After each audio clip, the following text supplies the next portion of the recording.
Hi everyone, I'm Gillian Schultz, a registered dietitian with Sound Dietitians, and today we are going to be talking about the secrets of spices and herbs.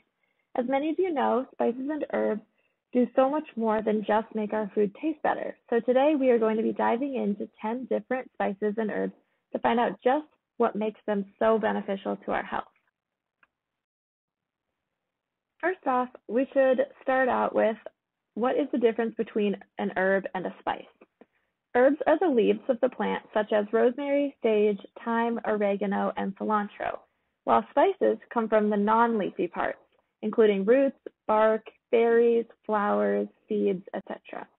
An example would be cilantro. So the leaves are the herb, while the seeds, which we call coriander, are considered a spice. The first spice we are looking at is cinnamon. This is one we constantly get questions about during cooking demos. The active ingredient in cinnamon is cinnamaldehyde. It has potent antioxidant activity that helps fight inflammation and has been shown to slightly lower cholesterol and triglycerides in the blood. The big question we receive is around blood sugar. Cinnamon can help to lower blood sugar by slowing the breakdown of carbs in the digestive tract and improving insulin sensitivity. However, it's only a specific kind of cinnamon, which is not the most common one that we find in our pantries. And while studies have shown that cinnamon can lower fasting blood sugars in diabetic patients, there has been no research to support any long-term benefits impacting the HbA1c lab value, which takes an average of blood sugars over time. It's an excellent ingredient to bake with, as it has a sort of sweeter flavor and allows you to decrease any added sugar in your dish. And a typical daily dose is about half to 2 teaspoons per day, or about 1 to 6 grams. Next is sage. Sage gets its name from the Latin word salvare, which means to save. It has a strong reputation for its healing properties during the Middle Ages and was even used to help prevent the plague. Current research indicates that sage may be able to improve brain function and memory, especially in people with Alzheimer's disease. Alzheimer's disease is accompanied by a drop in the level of acetylcholine, which is a chemical messenger in the brain. What sage does is it inhibits the breakdown of this chemical. In a 4-month study of 42 individuals with mild to moderate Alzheimer's disease, sage extract was shown to produce significant improvements in brain function. Other studies on the non-Alzheimer's population also showed improvement in brain function in the young and old population. Peppermint. Peppermint has a long history of use in folk medicine and aromatherapy. As is the case with many herbs, it is the oily component that contains the agents responsible for the health effects. Many studies have shown that peppermint oil can improve pain management and irritable bowel syndrome. When IBS is triggered, either by eating certain foods or stress, it causes small spasms in the small intestine. If you were to go to a gastroenterologist, the prescription they would most likely give you would be a muscle relaxant to help prevent those muscles from spasming. Peppermint oil appears to work the same way by relaxing the smooth muscles in the colon. This relieves pain experienced during bowel movements and also helps to reduce abdominal bloating, which is a common digestive symptom. There are also some studies showing that peppermint in aromatherapy can help fight nausea. In a study of over 1,100 women in labor, peppermint aromatherapy caused significant reductions in nausea. It has also been shown to reduce nausea after surgery and C-section births. I can attest firsthand that whenever I'm experiencing nausea, a soothing cup of peppermint tea is my go-to.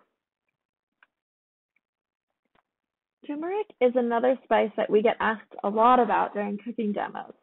Turmeric has gained popularity over the past few years with the golden latte trend. It's most recognizable as the spice that gives curry that distinctive yellow color and stains everything it comes in contact with. It contains several compounds with medicinal properties, the most important of which is curcumin. Curcumin is a remarkably powerful antioxidant. helping to fight oxidative damage and boosting the body's own antioxidant enzymes. This is important because oxidative damage is believed to be one of the key mechanisms behind aging and many diseases. Curcumin is also strongly anti-inflammatory. Given that long-term low-level inflammation plays a major role in almost every chronic Western disease, it's not surprising that curcumin is linked to a variety of health benefits. To maximize its benefits, combine it with some black pepper. Black pepper contains the compound piperine, which enhances the curcumin absorption in the body. Holy basil. Not to be confused with regular basil or Thai basil, holy basil is considered a sacred herb in India. Studies show that holy basil can inhibit the growth of a range of bacteria, yeast, and molds.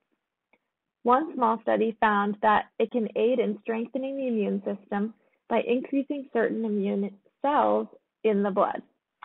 These are the helper T cells and the NK cells.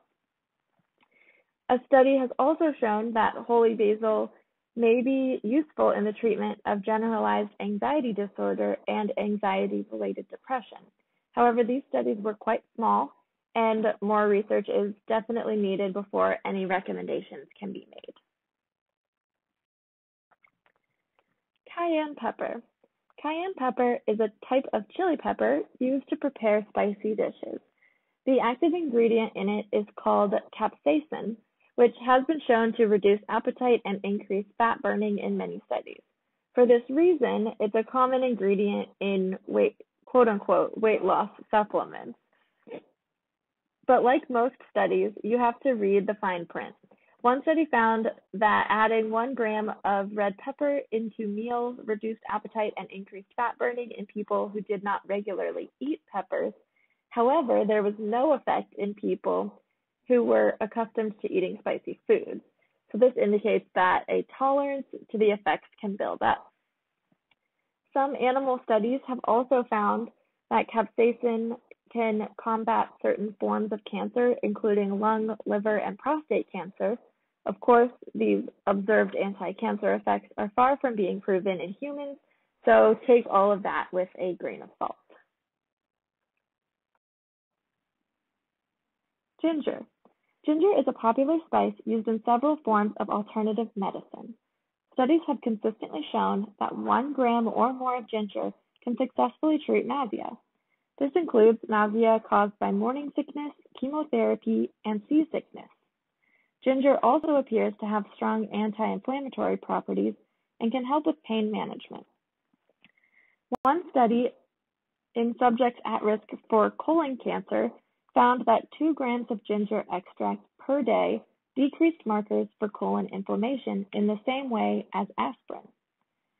Other research found that a mixture of ginger, cinnamon, mastic, and sesame oil decreased pain and stiffness experienced by those with osteoarthritis, having a similar effectiveness as treatment with aspirin or ibuprofen.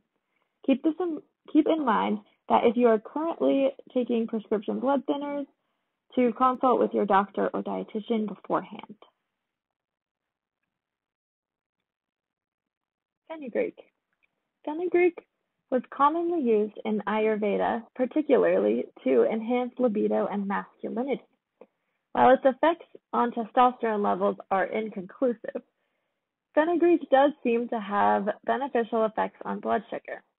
It contains the plant protein 4-hydroxyisoleucine, which can stimulate glucose-dependent insulin secretion and reduce insulin resistance.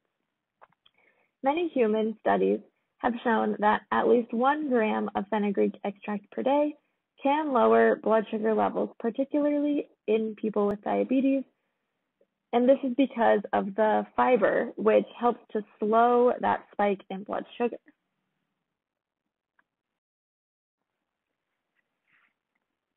Rosemary. The active ingredient in rosemary is called rosmarinic acid.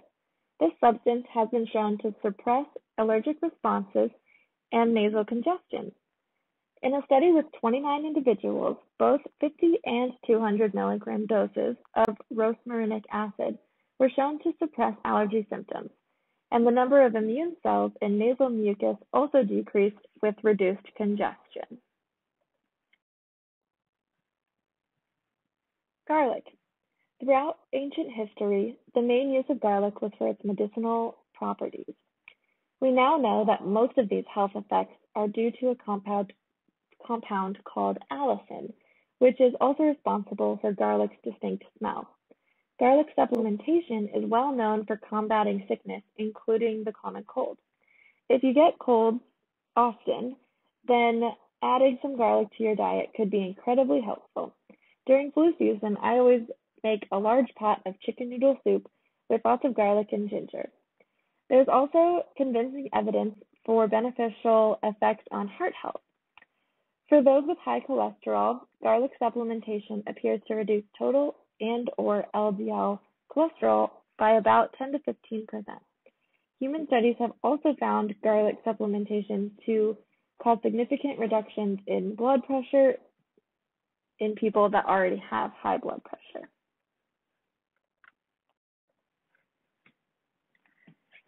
Herb and spice blends. The following are some common flavor profiles and how to achieve them by mixing herbs and spices. So the first one is Italian, where you can mix oregano, marjoram, thyme, basil, rosemary, and sage. To achieve a curry flavor, you can add coriander, cumin, turmeric, ginger, mustard, black pepper, cinnamon, cardamom, cayenne pepper. For a chipotle flavor, you can add chili powder, dried cilantro, cumin, oregano, sweet basil, garlic, thyme, and crushed chipotle pepper. And if you're feeling Moroccan inspired, you can add cumin, ginger, salt, pepper, cinnamon, coriander, cayenne, allspice, and cloves. So now let's talk a little bit about buying spices. If you can, purchase whole spices and grind them yourself. This ensures maximum potency and full flavor. They will also stay fresher for longer in their whole form. Go to ethnic markets. Here you will find good quality spices at affordable prices that get restocked more frequently than grocery store spices. Source a local spice merchant and ask lots of questions. Buy small amounts of spice at a time. This allows you to use them before they go stale. Quality spices are more potent and a little goes a long way. And finally, when you can, grow your own.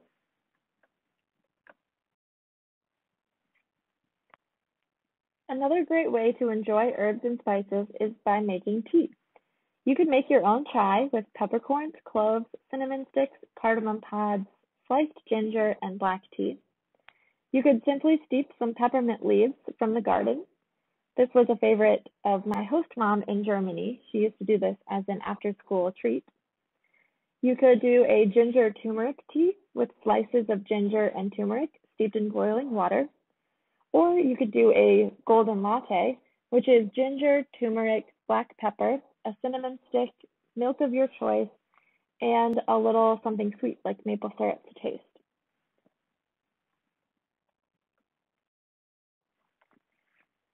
While I barely scratched the surface when it comes to the wide variety of spices and herbs, I hope you learned a thing or two and will leave feeling inspired to try something new and try some new seasonings. Let me know in the comments below what your favorite spice blend is and your favorite dish to add it to. Thanks for watching.